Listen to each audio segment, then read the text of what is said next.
যেভাবে ডুবে গেছে, প্রধানমন্ত্রীর কার্যালয়ের সামনেই দেখলাম একেবারে যাই হোক নিশ্চয়ই বেশ খানিকটা পানি, কোমর পানি অনেকে বলছেন। তো এইরকম অবস্থা, তাতেও খুব বেশি কিছু বদলাবে না, কিছু যায় আসে না। এইরকম একটি শাসনের মধ্যেই যেহেতু আমরা আছি, এবং এটা কেবলমাত্র একটা শাসন নয়, রাষ্ট্রটাই এই জায়গায় রূপান্তরিত হয়েছে। রাষ্ট্রটাই জনগণের একটা বিরুদ্ধে অবস্থান নিয়েছে যে তাকে দমন করে শাসন করে এই রাষ্ট্র লুট করবে, এই রাষ্ট্র তাদের দাপট দেখাবে, এবং এইটাই তাদের কাজ, এটাকেই তারা চিরস্থায়ী করতে চায়। তার বিরুদ্ধে আজকে বাংলাদেশের বিরোধী রাজনৈতিক দলসমূহ একটা ঐক্য গড়ে তুলেছেন যে এইভাবে রাষ্ট্রটা চলতে পারে না, এই রকম শাসন চলতে পারে না। আগামীর বাংলাদেশ এই শাসন উৎখাত করে একটা গণতান্ত্রিক বাংলাদেশ হবে, এবং সেই গণতান্ত্রিক বাংলাদেশের রূপরেখা 31 দফা।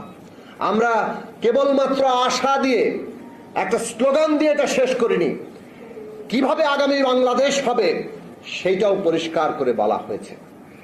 আওয়ামী লীগ যে রাজনৈতিক দল হিসেবে ফ্যাসিস্ট গণবিরোধী একটা জায়গায় পরিপূর্ণভাবে নিমজ্জিত হয়েছে, সেটা খুব পরিষ্কার। বাংলাদেশে গণতান্ত্রিক ব্যবস্থা নির্মাণের ক্ষেত্রে তাদের কোনো প্রস্তাব নেই। তাদের প্রস্তাব হচ্ছে এই জমিদারি, এই ফ্যাসিস্ট বন্দোবস্ত এটাই চলতে থাকবে, এটাই চিরস্থায়ী হবে। কাজেই বাংলাদেশের মানুষের কাছে নতুন করে আমাদের এই ডাক নিয়ে যেতে হবে, জাগ্রত করতে হবে। সমাজের নানান অংশ আজকে জেগে উঠছে, বিশেষভাবে ছাত্র সমাজ যেভাবে জেগে উঠেছে, শিক্ষকরা পর্যন্ত আন্দোলন করছে। সরকার নিজের পক্ষের লোকদেরও আর রাখতে পারছেন না। এই ফ্যাসিস্ট শাসন সমাজের সমস্ত অংশের তাদের অধিকার, তাদের মর্যাদা, তাদের সবকিছু কেড়ে নিচ্ছে। এই লড়াইগুলো আরো জোরদার হবে। ওবায়দুল কাদের সাহেব বলছেন ছাত্ররা নাকি আদালতের মুখোমুখি দাঁড়িয়ে যাচ্ছে। আমরা দেখতে পাচ্ছি এই সরকার তারা নানাভাবে ষড়যন্ত্রমূলকভাবে এই বাংলাদেশের ছাত্র সমাজকে তাদের একটা ন্যায্য আন্দোলন, কোটা আন্দোলন, যেটা 18 সালে ফয়সালা হয়ে গেছিল, তাকে নানাভাবে আদালতের মুখোমুখি দাঁড় করিয়ে দেওয়ার চেষ্টা করছেন। আদালতের সাথে কোনো আমাদের লড়াই নেই, আদালত ব্যবস্থা আমরা পরিবর্তন করতে চাই, কিন্তু বাংলাদেশের ছাত্র সমাজকে এইভাবে আজকে তাদেরকে বঞ্চিত করা, তাদের সাথে প্রতারণা করার কোনো চেষ্টা যাতে সরকার না করেন, সেই সতর্কতা থাকতে হবে।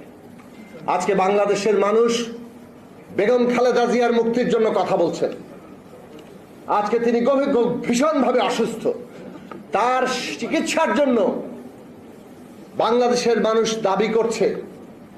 একজন রাজনৈতিক বন্দী, তাকে রাজনৈতিক হয়রানির উদ্দেশ্যে বন্দী করে রাখা হয়েছে, শাস্তি দেওয়া হয়েছে, কিন্তু একজন বন্দীরও চিকিৎসা পাওয়ার অধিকার আছে। তার যেটা চিকিৎসা দরকার সেটা যদি বাংলাদেশে না পাওয়া যায়, পৃথিবীর যেখানে পাওয়া যায় সেখানে যাওয়ার তার অধিকার আছে। সরকারের সেটা দায়িত্ব, বারবার মানুষ বলছে, কিন্তু এই সরকার শুনছে না। বাংলাদেশের মানুষ অবিলম্বে বেগম খালেদা জিয়ার মুক্তি পাওয়ার যে অধিকার, জামিনে মুক্তি, পূর্ণ মুক্তির যে অধিকার, সেই অধিকার সহ তার চিকিৎসার দাবি করে, কিন্তু সরকার কোনোটাই শুনবে বলে মনে হচ্ছে না। নেহায়েত বাধ্য না হলে কোনোটার দিক থেকেই তারা কোনো জনগণের প্রতি কর্ণপাত করতে চায় সেটা মনে হচ্ছে না। নাহলে কোটা ব্যবস্থা নিয়ে আবার এই ষড়যন্ত্রটা তারা করতো না। কাজেই আমাদেরকে আন্দোলনের জায়গায় যেতে হবে। মানুষ আশা করে বিরোধী দলগুলো আবার বড় আকারের সংগ্রাম গড়ে তুলে এই সরকারকে বিদায় করে গণতন্ত্র প্রতিষ্ঠা করবে। সেই লড়াই আপনারা গড়ে তুলবেন এই আশাবাদ রেখে গণতন্ত্র মঞ্চের পক্ষ থেকে আবারও আমাদের নেতৃবৃন্দকে আবারও আন্তরিক ধন্যবাদ জানিয়ে আমরা আমাদের আজকের এই আলোচনা সভা